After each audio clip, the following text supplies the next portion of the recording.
स्वागत है एक बार फिर से आप सभी का एग्जाम गुरुजी भाई अरविंद सर यूट्यूब चैनल में। इस वीडियो में कंप्लीट करेंगे यूपी पुलिस कांस्टेबल भर्ती 2023 या आप कह सकते हैं रेडियो ऑपरेटर परीक्षा के लिए जीके और साइंस के मोस्ट इंपॉर्टेंट क्वेश्चंस को। देखिए आपको बता दें कि इसमें जितने भी क्वेश्चंस हैं ये आपके अपडेटेड क्वेश्चंस हैं और लेटेस्ट क्वेश्चन हैं और मेरे प्यारे भाई बहुत ही बेहतर क्वालिटी के हैं। एक्सप्लेन के साथ कवर करेंगे। क्लास अपनी थोड़ी सी लंबी होगी तो आप मैनेज करने की कोशिश कीजिएगा। आइए शुरू करते हैं, लेकिन उससे पहले एक बार आपको बता दें फिर से कि इसके पहले जितनी भी क्लासेस हुई अगर आप नहीं देखे हैं तो चैनल की प्लेलिस्ट में जाइए, वहां से आप सभी क्लास को जरूर देख लीजिएगा। जीके प्लस साइंस के नाम से प्लेलिस्ट बनी है, वहां से देख लीजिएगा। साइंस की अलग से क्लास हुई है वो आप देख लीजिएगा, टॉपिक वाइज क्लास हुई है वो अलग देख लीजिएगा, जीके टॉपिक वाइज हुई है वो देख लीजिएगा। आपके लिए बहुत सारी क्लासेस हो चुकी हैं भाई, तो आप जरूर देख लीजिएगा। आइए आज के इस बेहतरीन लाजवाब क्लास की शुरुआत करते हैं और आपके सामने पहला क्वेश्चन रखते हैं। फर्स्ट क्वेश्चन है यूपी ट्रिपल पेट 2021 के प्रथम पाली में पूछा गया क्वेश्चन है कि निम्न में से कौन से संत शिवाजी के समकालीन थे। आपको बताना है कि इसमें से कौन से संत शिवाजी के समकालीन थे। इंपॉर्टेंट सवाल है, जल्दी से बताइए राइट आंसर क्या हो जाएगा। यहाँ पे मैं थोड़ा सा कलर जो है भाई ये गाढ़ा कर लेता हूँ ताकि मज़ा आए, है ना। चलो बताओ, निम्नलिखित में से कौन से संत शिवाजी के समकालीन थे। राइट आंसर जो हो जाएगा आपका ये हो जाएगा A option Tukaram. Correct answer हो जाएगा आपका ऑप्शन नंबर ए, जो तुकाराम है ये शिवाजी के समकालीन थे। ऑप्शन ए आपका जो है करेक्ट आंसर हो जाएगा। यहाँ पे आप थोड़ा सा एक्सप्लेन देख लीजिए मेरे प्यारे भाई। जो शंकराचार्य हैं ये 788 से 820 ईस्वी के बीच रहे और ये संपूर्ण भारत में इनका कार्य क्षेत्र था, इस बात को आप ध्यान रखिएगा। और इनका मत जो है ये अद्वैतवाद था। इनका मत जो है कैसा था, ये अद्वैतवाद था, ठीक है। चैतन्य जो है ये 1486 से 1533 के बीच रहे और इनका जो कार्य क्षेत्र है ये बंगाल पे था, ठीक है। और इन्होंने वैष्णव मत को ज़्यादा मतलब एक तरीके से कहा जाए तो ज़्यादा जो वार्ता है या फिर वैष्णव मत से संबंधित जो थे ये चैतन्य थे, ठीक है। तुकाराम जो हैं ये महाराष्ट्र के क्षेत्र से संबंधित थे और ये वारकरी मत से थे, वारकरी मत से। नामदेव जो हैं ये महाराष्ट्र से भी थे और निर्गुण मत से थे, ठीक है। तो इसको आप ध्यान रखिएगा। आगे बढ़ते हैं, अगला सवाल है आपके सामने, इसको समझिएगा। लोअर प्रथम 2016 में पूछा गया है कि निम्नलिखित में से किसके शासनकाल में मुगलों और मराठों के बीच द्वंद्व प्रारंभ हुआ था। आपको बताना है कि किसके समय में मुगल और मराठा के बीच एक द्वंद्व प्रारंभ हुआ था। ये इंपॉर्टेंट सवाल बन जाता है, जल्दी से बताइए राइट आंसर क्या हो जाएगा।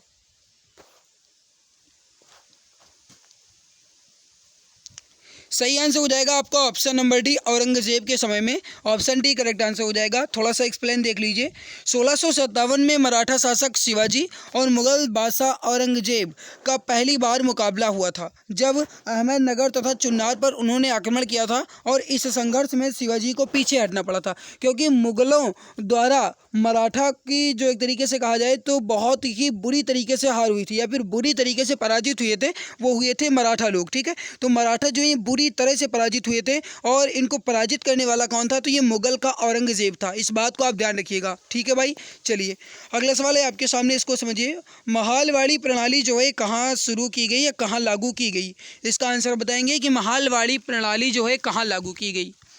यूपी UDLDA और ये पूछा गया है 29/11/2015 में सवाल पूछा गया है। बताइए महालवाड़ी प्रणाली जो है कहाँ शुरू की गई। राइट आंसर हो जाएगा आपका बी ऑप्शन उत्तर प्रदेश में। जो भी हमारे प्यारे भाई बहन ऑप्शन बी उत्तर प्रदेश बता रहे हैं बिल्कुल सही आंसर आपका हो जाएगा। ऑप्शन बी करेक्ट आंसर आपका हो जाएगा। थोड़ा सा एक्सप्लेन देख लीजिए महालवाड़ी का क्या तात्पर्य है, महालवाड़ी किसे कहते हैं, ये सब आप यहाँ पर देख लीजिए। देखिए मध्य प्रांत और पंजाब प्रांत में भी लागू थी महालवाड़ी जो प्रथा है या महालवाड़ी जो व्यवस्था है। ये उत्तर प्रदेश के अलावा मध्य प्रांत यानी मध्य प्रदेश और पंजाब प्रांत यानी पंजाब में भी ये लागू थी, ठीक है। और ये पूरे ब्रिटिश भारत के कुल भूभाग का 30% हुआ करती थी। महालवाड़ी व्यवस्था का जो तात्पर्य है, महाल का तात्पर्य जो है जागीर या गांव से हुआ करता था। इस पद्धति में प्रत्येक महाल या गांव के साथ स्थापित की गई कृषक के साथ नहीं है। गांव या फिर ग्राम या महाल पर आधारित भूमि व्यवस्था के साथ रैयतवाड़ी बंदोबस्त की कुछ नीतियों को मिलाकर के लागू की गई एक व्यवस्था है, जिसे आप महालवाड़ी व्यवस्था कहते हैं। महालवाड़ी व्यवस्था के जो जन्मदाता हैं ये हाल्ट मैकेंजी माने जाते हैं। तो आपसे एग्जाम में सीधे सवाल यही पूछा जाएगा कि महालवाड़ी व्यवस्था का जन्मदाता किसे कहा जाता है या जनक किसे कहा जाता है, तो आप क्या कहेंगे, हाल्ट मैकेंजी, ठीक है। और 1819 के प्रतिवेदन में इन्होंने इस महालवाड़ी व्यवस्था का उल्लेख किया और 1822 में इसे लागू भी कर दिया। तो 1819 में इसका महालवाड़ी व्यवस्था का जो उल्लेख है ये किया गया और उसके 3 साल बाद इसे लागू भी कर दिया गया। अगला सवाल देखिए, 1857 के सिपाही विद्रोह में सिपाहियों को किस कंपनी द्वारा बनाए गए कारतूसों पर आपत्ति थी? बहुत इंपॉर्टेंट सवाल है, बताइए। 1857 की क्रांति आपने बहुत पढ़ा है लेकिन इस तरीके के सवाल आपने बिल्कुल नहीं पढ़ा है, तो जल्दी से बताइए पहले इसका राइट आंसर क्या होगा, फिर मैं आपको और इंपॉर्टेंट चीज़ बताता हूँ। देखिए 1857 की क्रांति जो है ये उत्तर प्रदेश के मेरठ से शुरू हुई थी, इस बात को आप जानते हैं। और इसका जो मेन कारण यही था भाई कि सिपाहियों द्वारा चर्बी युक्त कारतूसों का प्रयोग ना करना, है ना, इसका एक मेन कारण यही था। और सबसे पहले अगर कहा जाए इसमें उग्रवादी बने तो वो कौन बने थे? बैरकपुर छावनी में सैनिक थे मंगल पांडे, है ना, वीर मंगल पांडे जो हैं यही सबसे ज़्यादा उग्र बने और सबसे पहले यही सैनिक इन्होंने ही इनकी शुरुआत की थी, ठीक है। और किस कंपनी द्वारा बनाए गए कारतूसों पर आपत्ति थी? या आपसे एग्जाम में पूछा जाए कि किस कंपनी द्वारा बनाए गए कारतूस जो है वो जो भारतीय सिपाही थे ब्रिटिश सेना में वो इसका प्रयोग नहीं करना चाहते थे, तो वो एनफील्ड कंपनी राइट हो जाएगा, एनफील्ड कंपनी करेक्ट हो जाएगा, बी ऑप्शन एनफील्ड कंपनी, ठीक है। एक्सप्लेन देख लीजिए, थोड़ा सा आपके लिए ज़रूरी है। 1857 ईस्वी में अंग्रेज़ों ने पुरानी बंदूक ब्राउन बैस के स्थान पर नई इनफील्ड राइफल को प्रयोग करने का निर्णय लिया। उसके लिए जो कारतूस बनाए गए उन्हें राइफल में भरने से पहले मुंह से खोलना पड़ता था और इन कारतूसों में गाय और सूअर की चर्बी का प्रयोग किया गया था। और ये चर्बी वाला कारतूस ही वर्ष 1857 की क्रांति का तत्कालिक प्रमुख कारण बना, क्योंकि जो सैनिक थे उन्होंने कहा कि मैं इस चर्बी युक्त कारतूस का प्रयोग बिल्कुल भी नहीं करूँगा, ठीक है। चलिए आगे बढ़ते हैं, अगला सवाल देखिए। निम्न में से किन्होंने 1857 के सिपाही विद्रोह को विद्रोह नहीं कहा? आपको ये बताना है कि इसमें से किसने 1857 के सिपाही विद्रोह को विद्रोह नहीं कहा। राइट आंसर क्या हो जाएगा? जो 1857 की एक महान क्रांति हुई इसमें सिपाही विद्रोह को विद्रोह नहीं, ये किसने कहा था? कार्ल मार्क्स ने कहा था। राइट आंसर जो हो जाएगा आपका बी ऑप्शन कार्ल मार्क्स, ठीक है मेरे प्यारे भाई, याद रखिएगा ऑप्शन बी करेक्ट आंसर हो जाएगा, कार्ल मार्क्स ने कहा था। एक्सप्लेन देख लीजिए, आपके लिए ज़रूरी है। 1857 के सिपाही विद्रोह को कार्ल मार्क्स और बी.डी. सावरकर जैसे विद्वानों ने प्रथम स्वतंत्रता संग्राम के रूप में वर्णित किया, जबकि जॉन लॉरेंस, सीले, आर.सी. मजूमदार और सैयद अहमद खान जैसे विद्वानों ने इसे एक सिपाही विद्रोह बताया।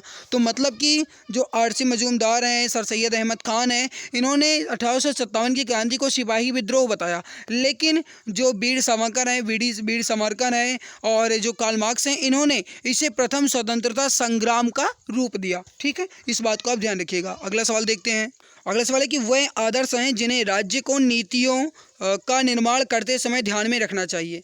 आगे पहले डैश दिया गया है, मतलब आपकी जगह छोड़ी गई है, फिर कहा गया वह आदर्श हैं जिन्हें राज्य को नीतियों का निर्माण करते समय ध्यान में रखना चाहिए। मौलिक अधिकार वह आदर्श हैं, गलत। समाजवाद ये भी गलत है। गांधीवाद सिद्धांत ये भी गलत है, क्योंकि राज्य के जो नीति निर्देशक सिद्धांत हैं, राज्य के जो नीति निर्देशक तत्व हैं, सिद्धांत हैं, ये एक आदर्श हैं और इसको राज्य की नीतियों को बनाते समय या निर्माण करते समय ध्यान में रखना चाहिए। राइट आंसर क्या हो जाएगा आपका? ऑप्शन नंबर डी, राज्य नीति के निर्देशक सिद्धांत। ऑप्शन डी करेक्ट आंसर हो जाएगा। यूपी SSC पेट परीक्षा 16 अक्टूबर 2022 के द्वितीय पाली में एक सवाल आपका पूछा गया है, ठीक है। अगला सवाल देखिए। हाँ, एक बात आपको और बता दें कि जो गाइस राज्य के नीति निर्देशक तत्व हैं, इसका उल्लेख जो है भारतीय संविधान के भाग 4 और अनुच्छेद 36 से 51 तक उल्लिखित है। और ये जो है ये आयरलैंड या फिर कहा जाए तो आयरिश के संविधान से उल्लेखित किया गया है, आयरिश के संविधान से इसको लिया गया है, इसको आप ध्यान रखिएगा। अगला सवाल देखिए, आपसे क्या कह रहा है, स्टेनोग्राफर में पूछा गया सवाल। भारत का निम्नलिखित में से कौन सा राष्ट्रपति निर्विरोध निर्वाचित हुआ था? बहुत इंपॉर्टेंट सवाल है, फटाफट बताइए राइट आंसर क्या हो जाएगा। निम्न में से कौन से ऐसे राष्ट्रपति हैं जो निर्विरोध निर्वाचित हुए थे? राइट आंसर हो जाएगा आपका ऑप्शन नंबर सी, नीलम संजीव रेड्डी। नीलम संजीव रेड्डी जो हैं ये भारत के एकमात्र ऐसे राष्ट्रपति हैं जो निर्विरोध निर्वाचित हुए, या इनका जो चुनाव है निर्विरोध तरीके से हुआ, इनके पक्ष में या फिर इनके खिलाफ कोई भी खड़ा नहीं हुआ था, चुनाव में इनके खिलाफ कोई भी पक्षधार नहीं था। तो निर्विरोध चुने जाने वाले एकमात्र राष्ट्रपति कौन थे? Neelam Sanjiva Reddy. Option C correct answer आपका हो जाएगा। ओके भाई, एक्सप्लेन देख लीजिए। जो नीलम संजीव रेड्डी हैं, इनका कार्यकाल जो है 25 जुलाई 1977 से 25 जुलाई 1982 तक था। मतलब कि पूरे 5 वर्ष तक इन्होंने पूरा का पूरा 5 वर्ष तक अपना कार्यकाल जो है ये संभाला। और ये भारत के 6वें राष्ट्रपति थे। इनका अगर आपसे क्रम पूछा जाए तो आप क्या कहेंगे? भारत के 6वें राष्ट्रपति थे। आपसे एग्जाम में पूछा जा सकता है, ठीक है। अगला सवाल देखो, किस भारतीय राष्ट्रपति ने आयरिश स्वतंत्रता संग्राम में भाग लिया और इसके लिए जेल भी गए? आपको बताना है कि कौन से भारतीय राष्ट्रपति हैं जिन्होंने आयरिश के स्वतंत्रता संग्राम में भाग लिया और इसके कारण, भाग लेने के कारण ही उन्हें जेल भी भेजा गया। इसका आंसर आप बताएंगे। राइट आंसर क्या हो जाएगा? इंपॉर्टेंट सवाल है, फटाफट आंसर दीजिए। राइट आंसर क्या हो जाएगा? सही आंसर जो हो जाएगा ये हो जाएगा V V Giri. Option number A correct answer हो जाएगा। बीबी गिरी जो हैं, इन्होंने, ये ऐसे भारतीय राष्ट्रपति हैं, ये आयरिश स्वतंत्रता संग्राम में भाग लेने वाले थे और इनके कारण, मतलब भाग लेने के कारण ही इन्हें जेल भी भेजा गया। एक्सप्लेन देखना जरूरी है। देखिए, बीबी गिरी जो हैं ये डब्लिन यूनिवर्सिटी में कानून की पढ़ाई करने के लिए जब आयरलैंड गए थे, तब वह डी वलेरा जैसे प्रसिद्ध ब्रिटिश विद्रोहियों के संपर्क में आकर के स्वतंत्रता के लिए चल रहे सिन फेन आंदोलन से जुड़ गए थे। किस आंदोलन से जुड़ गए थे? सिन फेन आंदोलन से। और इसी कारण इन्हें जेल भी जाना पड़ा और आयरलैंड से निष्कासित भी कर दिया गया। आयरलैंड ये गए थे किसके लिए भैया? अपने कानून की पढ़ाई करने के लिए। किस यूनिवर्सिटी में? डब्ल्यू यूनिवर्सिटी में। लेकिन भैया इनको चढ़ गया डी वलेरा जैसे ब्रिटिश युद्धों में ये आ गए और स्वतंत्रता के लिए सिन फेन आंदोलन से जुड़ गए और उसके बाद इन्हें जेल भेज दिया गया और उसके बाद आयरलैंड सरकार द्वारा इन्हें आयरलैंड से निष्कासित कर दिया गया। ठीक है। और स्वतंत्र भारत में बीबी गिरी जो हैं ये भारत के 4थे राष्ट्रपति थे। इस बात को आप ध्यान रखिएगा। किस नंबर के थे? ये 4थे नंबर के राष्ट्रपति थे, जबकि 3रे उपराष्ट्रपति थे। ठीक है। तो राष्ट्रपति पूछा जाएगा तो ये 4थे नंबर के थे और उपराष्ट्रपति पूछा जाएगा तो 3रे नंबर के थे। ठीक है। 1975 में इन्हें भारत के सर्वोच्च नागरिक अलंकरण भारत रत्न से भी सम्मानित किया गया। बीबी गिरी जो है, इन्हें जो भारत रत्न है ये कब मिला था? 1975 में, यानी 1975 में, जो कि भारत के 4थे राष्ट्रपति और 3रे उपराष्ट्रपति थे। ये इंपॉर्टेंट पॉइंट्स था जो मैंने आपको बताया। ठीक है। अगला सवाल देखिए क्या कह रहा है। भारत के केंद्रीय मंत्रिमंडल में अधिकतम कितने मंत्री हो सकते हैं? इंपॉर्टेंट सवाल ये भी आपका है। भारत के केंद्रीय मंत्रिमंडल में अधिकतम कितने मंत्री हो सकते हैं? देखिए, सही आंसर हो जाएगा लोकसभा की कुल संख्या का 15%। लोकसभा की कुल संख्या का 15% जो मंत्री हैं ये केंद्रीय मंत्रिमंडल में हो सकते हैं। तो लोकसभा का कुल 15%। राइट आंसर क्या हो जाएगा? A option a perfect answer हो जाएगा। एक्सप्लेन देख लीजिए। देखिए, 91वां संविधान संशोधन 2003 द्वारा अनुच्छेद 75 तथा 164वें संविधान संशोधन करके मंत्रिपरिषद का आकार जो है ये नियत किया गया और अब केंद्र तथा राज्य में मंत्री परिषदों की सदस्य जो संख्या है ये लोकसभा और विधानसभा की कुल सदस्य संख्या का 15% जो है ये होगी और इससे ज़्यादा नहीं होगी। मतलब 15% हो गई तो हो गई, इससे ज़्यादा नहीं होगी। ठीक है। और इस सदन की जो सदस्य संख्या ये 40 या उससे कम ही रहेगी। मतलब 40 से ऊपर नहीं रहेगी, ये 40 से कम ही रहेगी। ठीक है, ये 40 से कम ही रहेगी। इस तरीके से होगा, है ना। और वहाँ अधिकतम मंत्रिपरिषद की संख्या जो है 12 होगी। इसी संविधान संशोधन द्वारा दल बदल की व्यवस्था को और कड़ा किया गया और अब केवल संपूर्ण दल के विलय को मान्यता किया जाता है। देखिए, दल बदल का जो कानून है ये संविधान संशोधन 10वें से संबंधित है। ठीक है। मतलब जो गाइस अनुसूची है 10वीं, ये आपकी जो अनुसूची 10वीं है ये आपके दल बदल कानून से संबंधित है। इसको भी आप ध्यान रखिएगा। ठीक है।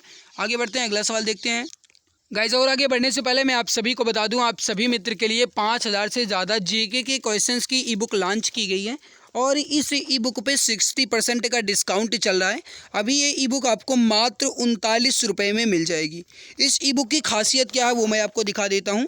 तो इसके लिए मुझे पूरा डेमो रिव्यू दिखाना होगा तो मैं आपको दिखा देता हूँ। देखिए, जो ई बुक है ये आपके जीके की है और 5000 से ज़्यादा जीके के क्वेश्चंस इसमें आपके रखे गए हैं। साइंस के साथ स्टैटिक भी आपका है, इमेज और कलरफुल बुक है। ये ई बुक जो है आपकी ये UP police radio operator constable और यूपी पुलिस रेडियो ऑपरेटर के साथ यूपीएसआई परीक्षा को सबसे ज़्यादा टारगेट किया गया है। सबसे ज़्यादा प्राथमिकता जो है ये यूपी पुलिस रेडियो ऑपरेटर परीक्षा को दिया गया है।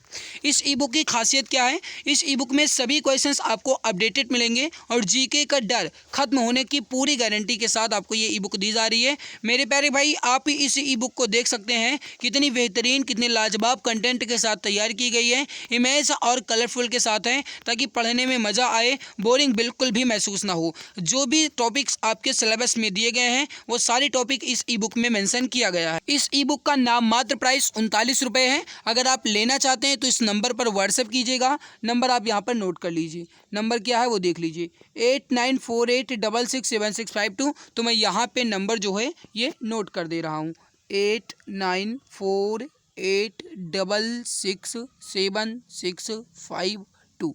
ये है आपका व्हाट्सअप नंबर। यहाँ पर आपको व्हाट्सअप करना है, आपको ई बुक जो है यहीं से मिल जाएगी। ठीक है भाई, आप इसका स्क्रीनशॉट ले लीजिएगा और यहाँ से मैसेज कर दीजिएगा। ठीक है, चलिए आगे बढ़ते हैं, अगला सवाल देखते हैं। अगला सवाल आपके सामने क्या कह रहा है इसको समझिए। सवाल है कि वर्ष 1950 में निम्नलिखित में से किस फसल को भारत के राष्ट्रीय फल के रूप में अपनाया गया था? अब देखिए, ये अगर कहा जाए तो आपको सवाल इजी लग रहा है, लेकिन अगर यही सवाल लैंग्वेज चेंज करके आपसे ये पूछ लिया जाए कि भारत का जो राष्ट्रीय फल है आम, आम को राष्ट्रीय फल के रूप में कब स्वीकार किया गया या कब अपनाया गया, तब आप क्या कहते हैं? अगर आप जानते हैं तो अच्छी बात है, नहीं जानते हैं तो याद रखिएगा 1950 में इसे राष्ट्रीय फल के रूप में अपनाया गया था। कब भैया? 1950 में। राइट आंसर क्या हो जाएगा आपका? ऑप्शन नंबर बी, यहाँ पे आम। ठीक है, यहाँ पे थोड़ा सा समझ लीजिए, आम का जो गाइस साइंटिफिक नेम है ये मैंगनीफेरा इंडिका है। तो मैंगनीफेरा इंडिका जो है ये आम का साइंटिफिक नेम है और इसको सभी फलों में राजा का दर्जा भी प्राप्त है। मतलब सभी फलों का राजा जो है किसे कहते हैं? आप आम को कहते हैं।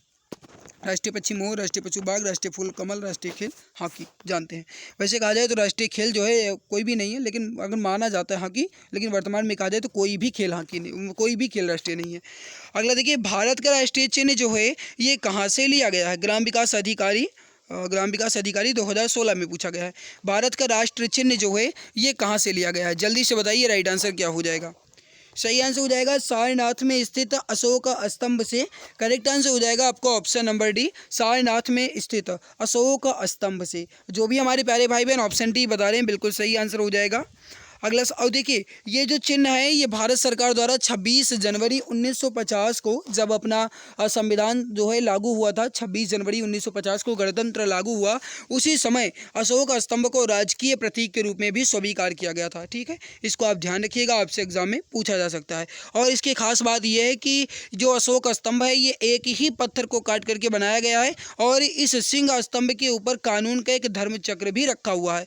और इसमें जो ये अशोक स्तंभ है इसमें गाइस कुल मिलाकर के 4 सिंह हैं जो एक दूसरे से पीठ सिटाए हुए बैठे हैं। ठीक है, अगला सवाल देखिए, यूपी पेट 2021 में पूछा गया सवाल है, भारत के संविधान में जन स्वास्थ्य एवं स्वच्छता किसमें शामिल है? भारत के संविधान में जन स्वास्थ्य एवं स्वच्छता जो है ये किसमें शामिल है? देखिए, जन स्वास्थ्य और स्वच्छता ये जो है ये आपका राज्य सूची का विषय है। राइट आंसर हो जाएगा आपका ऑप्शन नंबर ए, राज्य सूची। जो भी हमारे प्यारे भाई बहन ऑप्शन नंबर ए बता रहे हैं राइट आंसर हो जाएगा। देखिए गाइस, यहाँ पे थोड़ा सा समझ लीजिए, संविधान की 7वीं अनुसूची में विषयों का बंटवारा 3 सूचियों के संघ में, राज्य, समवर्ती और इसके अलावा सूची संघ सूची के रूप में किया गया है। संविधान के लागू होने के समय, जब संविधान लागू हुआ था तो उस समय संघ सूची में कुल मिलाकर के 97 विषय, जबकि राज्य सूची में 66 और समवर्ती सूची में 47 विषय जो थे ये थे। कब? जब संविधान लागू हुआ था। लेकिन वर्तमान में कहा जाए तो संघ सूची में विषयों की संख्या 100 हो गई है और ये कितनी थी उस समय? 97। मतलब कुल मिलाकर के 3 की बढ़ोतरी हुई है। इसके बाद कहा जाएगा इस तो राज्य सूची 66 थी, लेकिन ये कम हो गई। और कितनी कम हो गई? ये आपकी कम हो गई 5 और ये हो गई आपकी 61। राज्य सूची जो है वर्तमान में कितनी हो गई? 61 हो गई। और समवर्ती सूची जो है ये जब संविधान लागू हुआ था तो उसमें 47 थी, लेकिन अब ये 5 बढ़ करके 47 के साथ ये 52 हो गई है। ठीक है, ये वर्तमान की है, तो इसको आप स्क्रीनशॉट ले लीजिएगा। अगला देखिए, भोजन में मिलावट को रोकने के लिए भारत सरकार द्वारा डैश में खाद्य अपमिश्रण निवारण अधिनियम अधिनियमित किया गया था। कब अधिनियमित किया गया था बताएंगे? यूपी लोअर मेंस 21/10/2021 के द्वितीय पाली का सवाल है। बताइए राइट आंसर क्या हो जाएगा? द्वितीय पाली नहीं, द्वितीय पेपर का।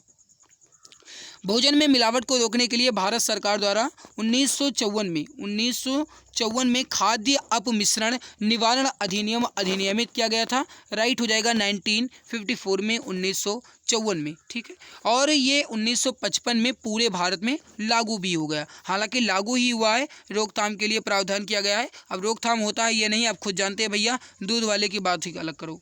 सबसे अधिक चमकीला ग्रह जो है कौन सा है? इंपॉर्टेंट सवाल बन जाता है और हालांकि कहा जाए तो ईजी भी है। तो जल्दी से बताइए सबसे अधिक चमकीला ग्रह इसमें से कौन सा है? और भाई अगर मेहनत अच्छी लग रही है तो लाइक कर दो। एक बार पहले सभी मित्र लाइक करेंगे, फिर आगे हम बढ़ेंगे। आपके जब तक लाइक की बटन नीले नहीं हो जाते, नीले नहीं, अब तो काले हो रहे हैं, जब तक काले नहीं हो जाते हैं तब तक हम आगे नहीं बढ़ेंगे। तो एक बार पहले आप 1 सेकंड का काम है, फटाफट सभी मित्र थम्स अप कर देंगे और क्लास को लाइक कर देंगे। और अगर अच्छी लग रही है भाई तो प्लीज़ शेयर भी कर दिया करो अपने मित्रों तक। जो भी आपके प्यारे भाई बहन हैं, आपके जो भी ग्रुप बने हैं, चाहे इंस्टाग्राम का हो या इंस्टाग्राम का ग्रुप नहीं, इंस्टाग्राम पे आप शेयर कर दीजिएगा, ठीक है। और क्या, और आप व्हाट्सएप पर शेयर कर दीजिए, अपने फेसबुक ग्रुप में शेयर कर दीजिए, अपने टेलीग्राम ग्रुप में शेयर कर दीजिए, है ना।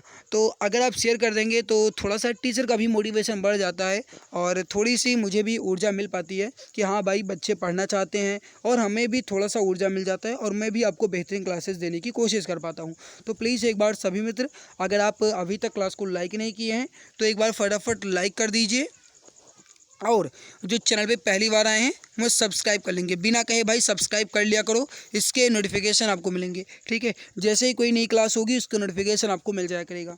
सबसे अधिक चमकीला ग्रह इसमें कौन सा है? वो है शुक्र ग्रह, ये सबसे ज़्यादा चमकीला है। राइट हो जाएगा आपका ऑप्शन नंबर ए, शुक्र ग्रह, ठीक है।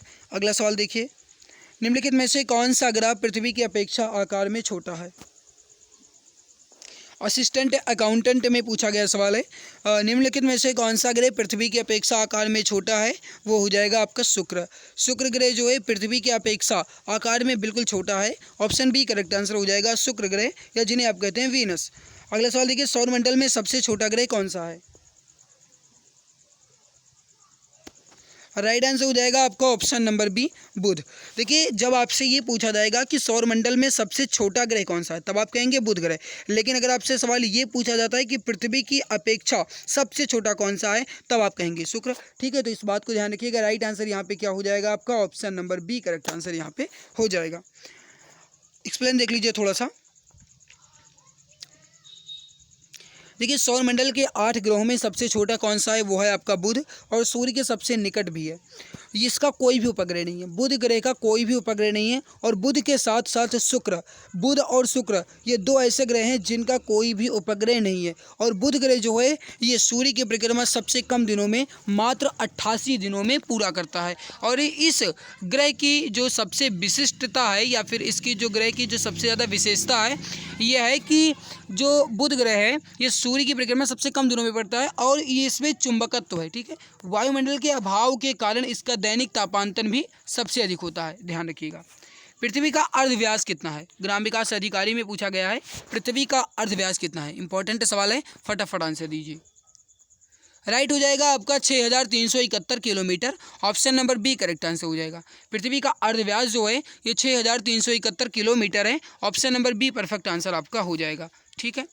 और अगर कहा जाएगा इसकी औसत त्रिज्या कितनी है, तो ये 6371 आपका वही 6371 किलोमीटर हो जाएगा। और ध्रुवीय त्रिज्या तो 6357 किलोमीटर, और विषुवतीय त्रिज्या तो 6378 किलोमीटर। और कुल क्षेत्रफल कहा जाए भाई तो देख लो यहाँ पे कितना लिखा है, ओके देख लीजिएगा यहाँ पे भाई कितना लिखा है, मैं एक बार देख लेता हूँ फिर बताता हूँ। 51,72,000 वर्ग किलोमीटर, ठीक है। अगला सवाल देखिए, किस तारीख को पृथ्वी की स्थिति सूर्य के सबसे पास होती है? किस तारीख को पृथ्वी की स्थिति सूर्य के सबसे पास होती है? राइट आंसर जो हो जाएगा ये हो जाएगा आपका ऑप्शन नंबर बी, 3 जनवरी को। ऑप्शन बी करेक्ट आंसर हो जाएगा। एक्सप्लेन देखना जरूरी है, इंपॉर्टेंट पॉइंट से आए। 3 जनवरी को पृथ्वी सूर्य के सबसे नज़दीक लगभग 14.7 करोड़ किलोमीटर होती है, और इसे कहा जाता है उपसौर। तो जब पृथ्वी सूर्य के सबसे नज़दीक होती है तो इसे आप कहते हैं उपसौर, और जब पृथ्वी सूर्य के सबसे दूर होती है तब आप उसे कहते हैं अपसौर। जो उपसौर की स्थिति है ये 3 जनवरी को होती है और जो अपसौर की स्थिति है ये 4 जुलाई को होती है। इस बात को आप ध्यान रखिएगा, ये दोनों पॉइंट्स, ठीक है। और 21 जून को सूर्य जो है ये कर्क रेखा पर लंबवत चमकता है। कब भाई? 21 जून को। और 22 दिसंबर को सूर्य जो है ये मकर रेखा पर लंबवत चमकता है। तो देखिए 21 जून को सूर्य जो है कर्क रेखा पर और 22 दिसंबर को सूर्य जो है ये मकर रेखा पर। आप इस बात को ध्यान रखिएगा, आपसे एग्जाम में पूछा जा सकता है, ये इंपॉर्टेंट सवाल आपका बन जाता है, ठीक है। अगला सवाल देखिए, 21 जून को दोपहर को सूर्य की स्थिति एकदम सिर के ऊपर कहाँ होती है? 21 जून को दोपहर को सूर्य की स्थिति एकदम सिर के ऊपर कहाँ होती है? अब देखिए भाई, सवाल क्या कहा जाए 21 जून को, और आप अभी पढ़े हैं कि 21 जून को सूर्य जो है ये कर्क रेखा पर लंबवत होता है और कर्क जो रेखा जो है 23.5 डिग्री उत्तर से होती है।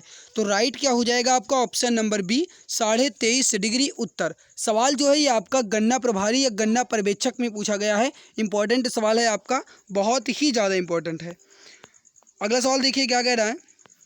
भारतीय मानक समय ग्रीनविच माध्य समय, या आप जिन्हें GMT कहते हैं, ग्रीनविच मीन टाइम, जो है ये कितना आगे है? जो ग्रीनविच मीन टाइम से जो आपका भारतीय मानक समय है यानी इंडियन स्टैंडर्ड टाइम है, ये आपका GMT से कितना आगे है?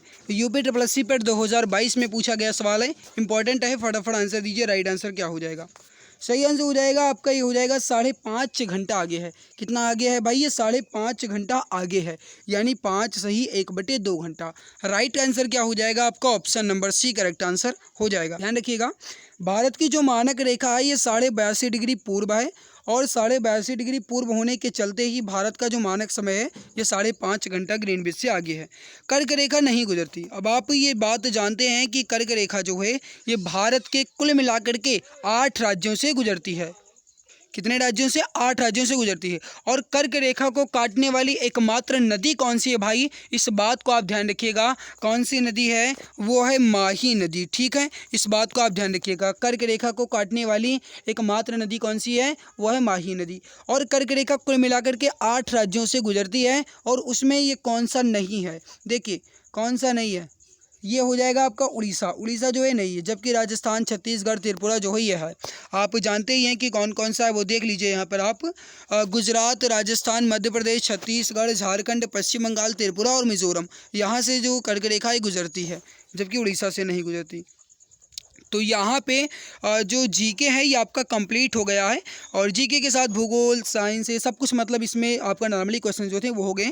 अब बाकी यहाँ पे अब हम फिजिक्स के क्वेश्चंस करते हैं। बहुत इंपॉर्टेंट क्वेश्चंस यहाँ पे आपके फिजिक्स के दिए गए हैं, सारे इंपॉर्टेंट क्वालिटी के क्वेश्चन हैं, तो हर एक क्वेश्चन को अच्छे से देखिएगा और मेरे प्यारे भाई सारे अपडेटेड क्वेश्चन हैं, ठीक है। तो चलिए शुरू करते हैं, लेकिन उससे पहले बस वही बात फिर से कहेंगे कि भाई अगर आप चैनल पर पहली बार आए हो तो बिना कहे सब्सक्राइब कर लो, क्योंकि आप भी जानते हैं कि इसका बेनिफिट आपको बहुत ज़्यादा मिलेगा। कोई भी नई क्लास आएगी, फ्यूचर में आने वाली हर एक नई लाइव क्लास की नोटिफिकेशन आपको समय से मिलेगी। तो भाई अगर आप चैनल पे पहली बार आए हो तो सब्सक्राइब कर लो और अगर आपको ये हमारी मेहनत अच्छी लगती है तो लाइक ज़रूर कर दिया करो, ठीक है, और चैनल को शेयर भी कर दिया करो अपने मित्र तक।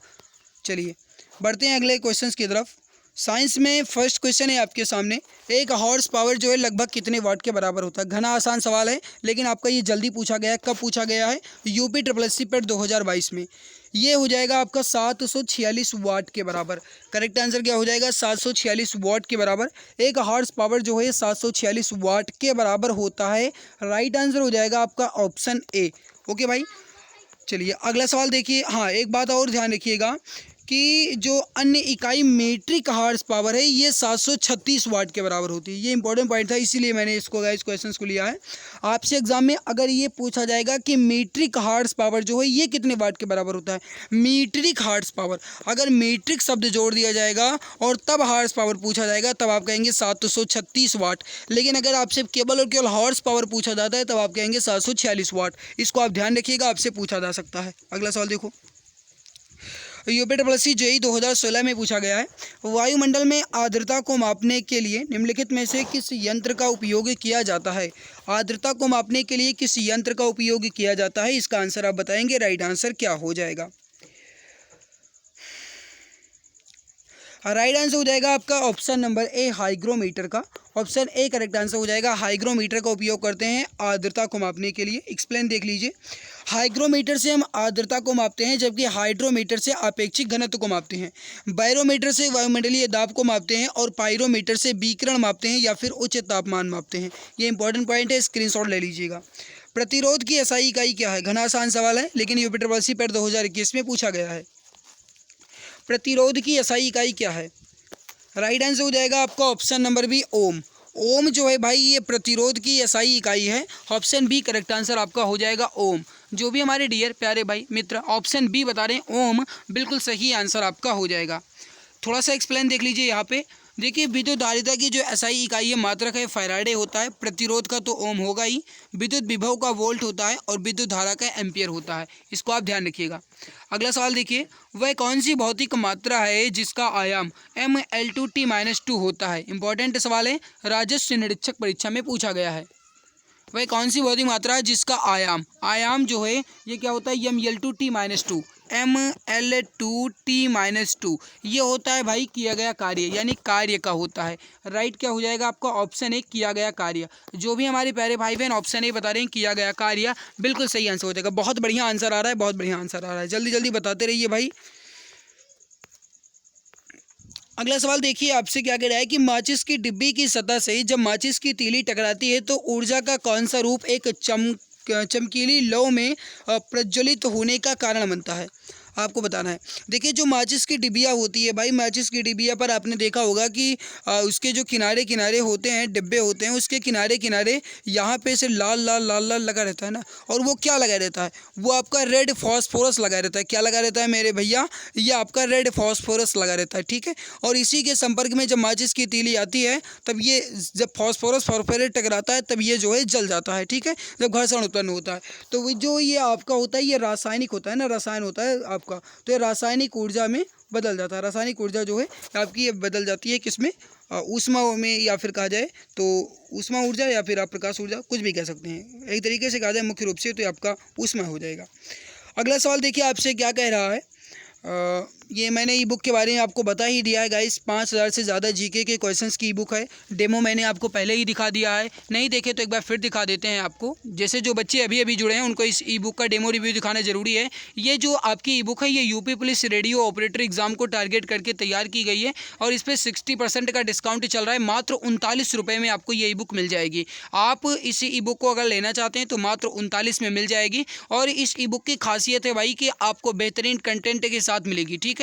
अगर आप देख सकते हैं जो भी सिलेबस है आपका उसी सिलेबस को मेंशन करके इस ई बुक को तैयार किया गया है। सिलेबस को अच्छे से इसमें गाइस कवर किया गया है, ठीक है भाई। और अगर आप लेना चाहते हैं तो मात्र 39 रुपये में मिल जाएगी। मात्र 39 रुपये में आपको मिल जाएगी। कैसे मिलेगी वो नंबर आप देख लीजिए, 8948667652। एक बार इस नंबर को आप नोट कर लीजिए, 8948667652, 8948667652। इस पर आप व्हाट्सएप कीजिएगा, आपको यहाँ से ई बुक मिल जाएगी, ठीक है। अगला सवाल देखिए, आपसे क्या कह रहा है। निम्नलिखित में से किसके पास गुरुत्वाकर्षण नहीं है? आपसे पूछा गया है कि इसमें से किसके पास गुरुत्वाकर्षण नहीं है। यूपी SSC मंडी परिषद 2022 में पूछा गया है। देखिए पृथ्वी जो है इसके पास गुरुत्वाकर्षण है, तभी आप कोई भी चीज़ अगर ऊपर फेंकते हैं तो नीचे गिरती है। शुक्र में भी गुरुत्वाकर्षण है, शनि में भी गुरुत्वाकर्षण है, लेकिन जो कृत्रिम उपग्रह हैं, यानी जो कृत्रिम उपग्रह है इसमें गुरुत्वाकर्षण नहीं होता, ग्रेविटेशनल नहीं होता है। ऑप्शन डी करेक्ट आंसर आपका हो जाएगा, कृत्रिम उपग्रह। अगला सवाल देखिए, स्थिर गति से दौड़ रही एक रेलगाड़ी में बैठा यात्री लंबवत ऊपर की दिशा में गेंद फेंकता है, वह गेंद कहाँ गिरेगी? कोई एक स्थिर गति से रेलगाड़ी जो है ये चल रही और इसमें कोई बैठा यात्री है और वो एक गेंद ऊपर दिशा में लंबवत फेंकता है। कोई एक गेंद है वो ऊपर दिशा में लंबवत फेंकता है, तो वो गेंद जो है कहाँ गिरेगी? भाई वो यात्री के हाथ में ही गिरेगी। राइट क्या हो जाएगा आपका? यात्री के हाथ में। करेक्ट आंसर क्या हो जाएगा आपका? A option. अगला सवाल देखो क्या कह रहा है। सवाल है आपके सामने कि निम्नलिखित में से किस आवृत्ति की ध्वनि मनुष्य द्वारा श्रव्य होगी? श्रव्य का मतलब समझते हैं।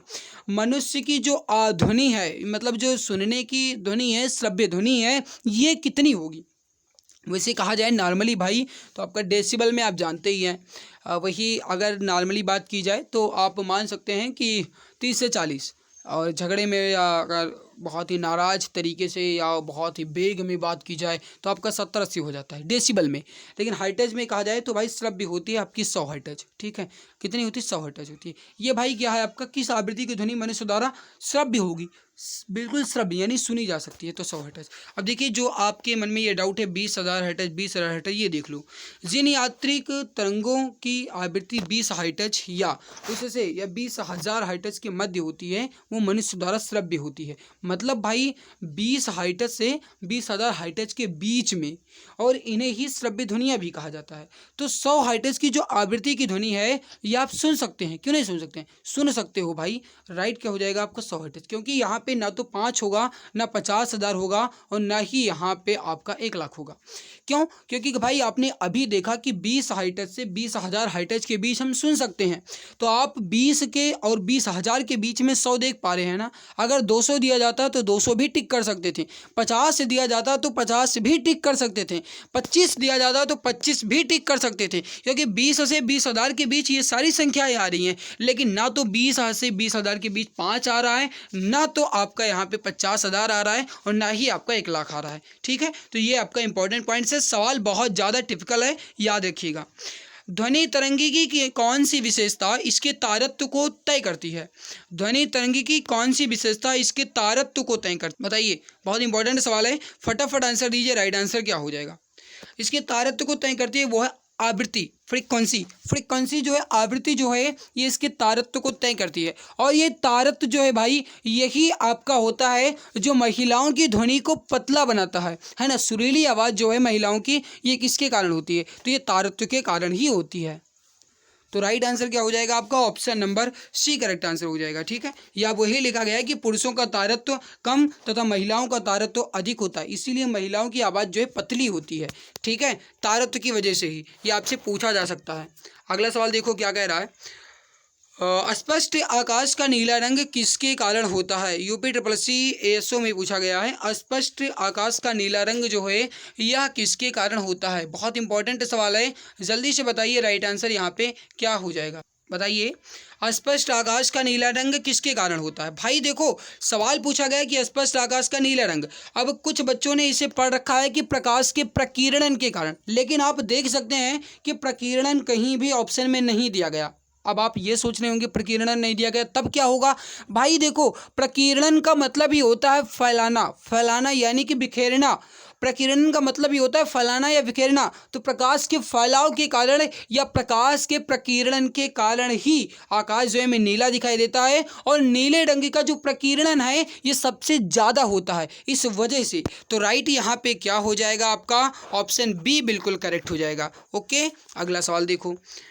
अगला सवाल है कि जब हरे रंग की पत्ती को लाल प्रकाश में देखा जाता है तो वो किस रंग की दिखाई देती है? हरे रंग की पत्ती, या फिर आप कह सकते हो कि जब आप हरा रंग और नीला रंग, हरा और लाल रंग, हरा और लाल रंग जब आप मिलाएंगे तो कैसा रंग मिलेगा? तो यहाँ पे मैं आपको दिखा देता हूँ। जैसे कि मान लीजिए यहाँ पे ये आपका हरा है, ठीक है, मैं यहाँ पे गाइज आपको दिखा देता हूँ।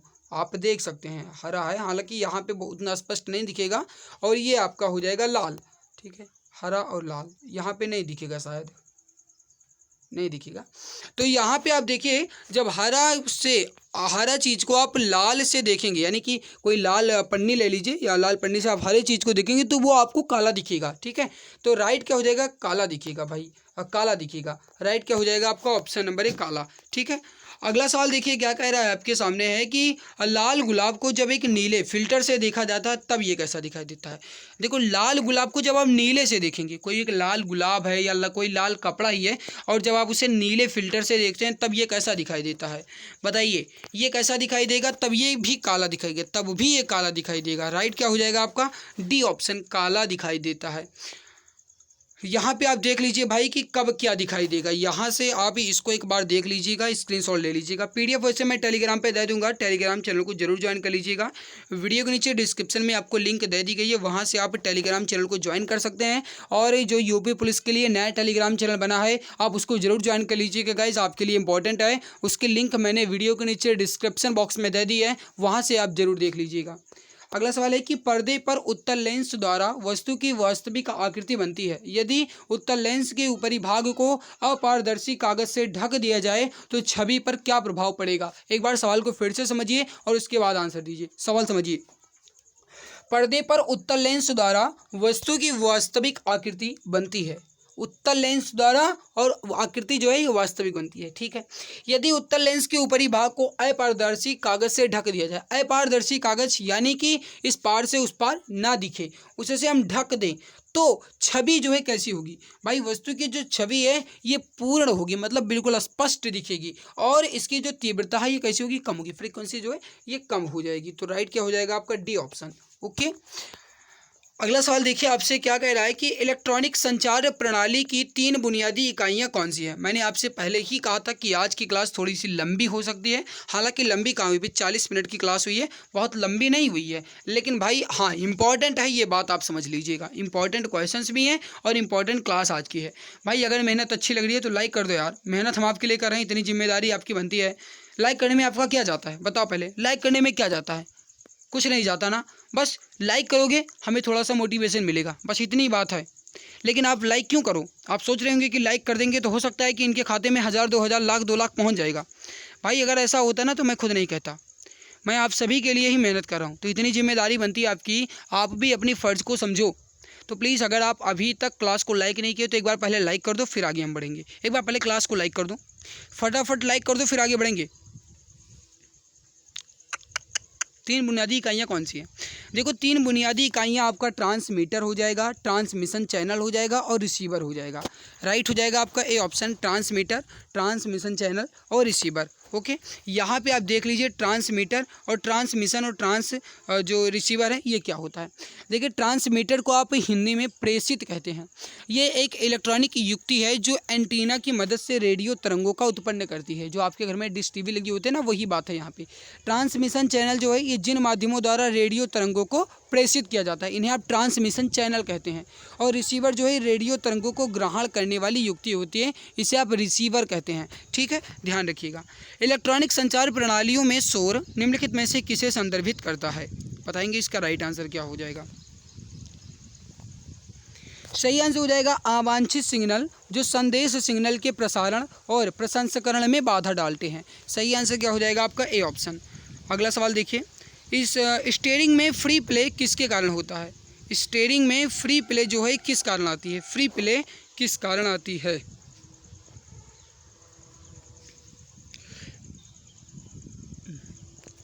राइट आंसर जो हो जाएगा ये हो जाएगा स्टीयरिंग के ढीले होने के कारण। आपका राइट आंसर क्या हो जाएगा, स्टीयरिंग के ढीले होने के कारण। सीटी स्कैन में क्या उपयोग होता है, अल्ट्रासाउंड तरंगें, गामा किरणें, एक्सरे या फिर इनमें से कोई नहीं। देखिए जो सीटी स्कैन होती है, सीटी स्कैनिंग होती है, इसमें एक्सरे का उपयोग किया जाता है। एक्सरे यानी एक्स किरण का उपयोग किया जाता है और अगर अधिक मात्रा में एक्सरे का उपयोग कर लिया जाए तो ये कैंसर का कारण भी बन जाती है। आपने कहीं देखा भी होगा जहाँ पे एक्सरे वगैरह होते हैं वहाँ पे एक स्लिप चिपकी रहती है और लिखा रहता है कि अधिक एक्सरे कैंसर का कारण बनते हैं, देखा होगा आपने, है ना। तो ये एक्सरे जो है ये कैंसर का कारण भी बनती है, इसको भी आप ध्यान रखिएगा। अगला सवाल है कि नींबू को निचोड़ने की मशीन जो है ये किस उत्तोलक पर काम करती है। ये आपका combined medical services competitive exams में पूछा गया है, बहुत इंपॉर्टेंट है।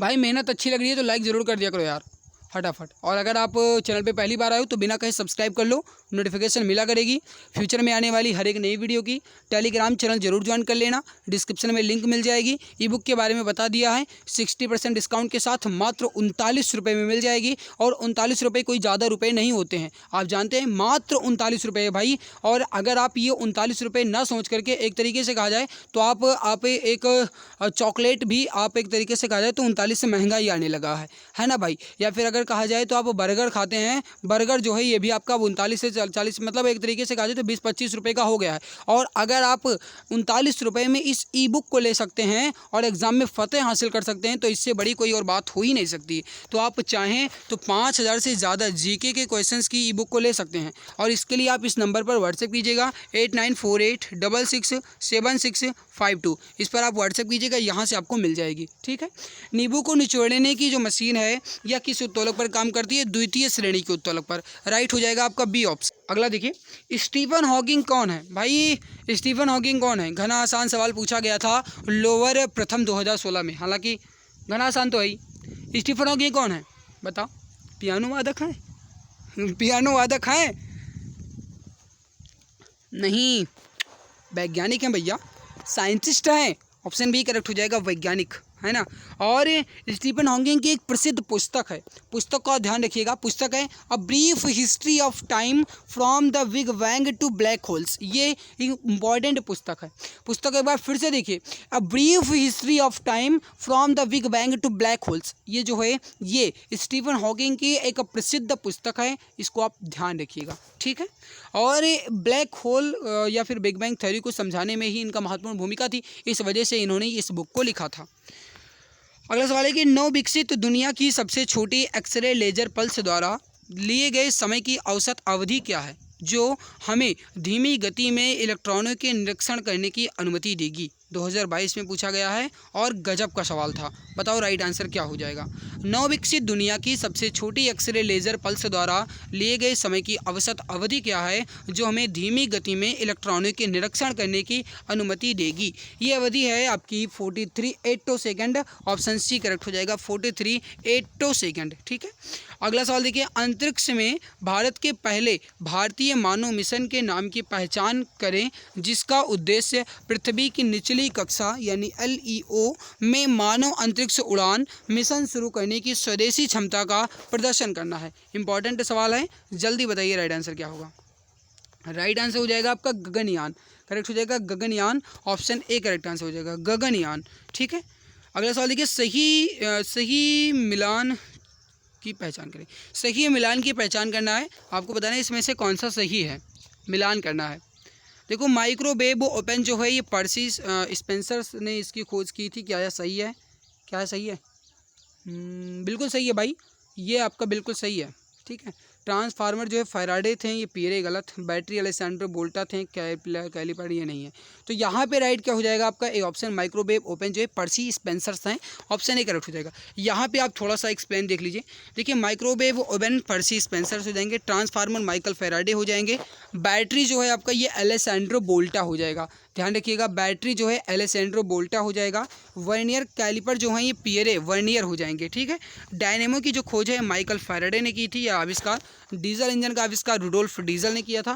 कंप्यूटर का जो आविष्कार है चार्ल्स बेबेज ने किया था, इसी वजह से कंप्यूटर का जो पिता है चार्ल्स बेबेज को ही माना जाता है, ठीक है। और इलेक्ट्रॉन सूक्ष्मदर्शी की जो आविष्कार है ये अर्नेस्ट कस्का, बोडो वॉन बेरिस और मैक्स नॉल, ये 3 लोग थे। हालांकि मुख्य रूप से अर्नेस्ट कस्का ही आपको कहीं कहीं मिलेगा।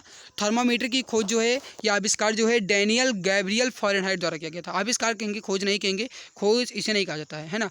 खोज उसे कहते हैं जो कहीं से मिली हुई चीज़, बहुत पुरानी हुई चीज़ हो और उसकी खोज करें तो वो आपका खोज होता है। आविष्कार जो आप उपकरण बनाते हैं उसे आविष्कार कहते हैं, तो आविष्कार यहाँ पे कहेंगे, है ना। रिवाल्वर का जो आविष्कार है ये सैमुअल कोल्ट ने किया था, और थर्मस फ्लास्क का जो आविष्कार है जेम्स डेवर ने किया था। तो यहाँ पे ये इंपॉर्टेंट क्वेश्चंस कंप्लीट हुए हैं। और भाई मेहनत अच्छी लगी होगी, मुझे पूरी उम्मीद है, क्योंकि बहुत ज़्यादा मेहनत की है मैंने आज। और आई होप अगर ये अच्छी लगी है तो लाइक ज़रूर करना। चैनल पे पहली बार आए हो बिना कहे सब्सक्राइब कर लिया करो, ताकि आने वाली हर एक नई क्लास की नोटिफिकेशन समय से मिला करे, फ्यूचर में आने वाली हर एक नई वीडियो की नोटिफिकेशन समय से मिला करे। तो अगर आप चैनल पे पहली बार आए हो तो सब्सक्राइब कर लेना, और अगर अच्छी लगी है तो लाइक करके जाना, चैनल को अपने मित्र तक शेयर जरूर कर देना। और भाई PDF टेलीग्राम पर मिल जाएगी, जरूर PDF को जरूर ले लीजिएगा। दोनों टेलीग्राम को ज्वाइन कर लीजिएगा, जो यूपी पुलिस के लिए बना है उसे भी, ऑफिशियल भी। लिंक वीडियो के नीचे डिस्क्रिप्शन में मिल जाएगी। मिलते हैं इसके बाद एक और नई खास वीडियो में। इस ई बुक के बारे में आप जानते ही हैं। मिलते हैं दूसरे नए वीडियो में, तब तक के लिए खुश रहिए, मुस्कुराते रहिए। मेहनत कैसी लगी ये आप जरूर बताइएगा। जय हिंद, जय भारत, वंदे मातरम। नमस्कार। अब जीके विषय का डर हुआ पूरी तरह खत्म। जी हाँ, आप सभी के लिए 5000 प्लस क्वेश्चंस की ई बुक लॉन्च की जा चुकी है। इस ई बुक में आपको history, geography, economic, constitution, science के अंतर्गत फिजिक्स, केमिस्ट्री, बायोलॉजी और स्टैटिक जीके के 5000 प्लस क्वेश्चंस के साथ एक्स्ट्रा पॉइंट्स मिलेंगे। यह ई बुक आपको इमेज एंड कलरफुल मिलेगी, ताकि आपको पढ़ने में मजा आए। इस ई बुक को आप मात्र 39 रुपये में परचेज कर सकते हैं, जिस पे 60% का डिस्काउंट चल रहा है। अगर आप अभी परचेज करेंगे तो आप मात्र 39 रुपये में खरीद सकते हैं। इसको खरीदने के लिए UPI ID पूजा BCI T05@OKSBI पर आपको मात्र 39 रुपये पे करना है, या फिर अन्य डिटेल्स आप व्हाट्सएप नंबर 8948667652 पे आप प्राप्त कर सकते हैं। यहाँ से भी आप परचेज कर सकते हैं। यह ई बुक आपको सभी एग्जाम्स में बहुत ज़्यादा हेल्प करेगी और आपको सिलेक्शन दिलाने में बहुत ज़्यादा मदद करेगी। बहुत बहुत धन्यवाद।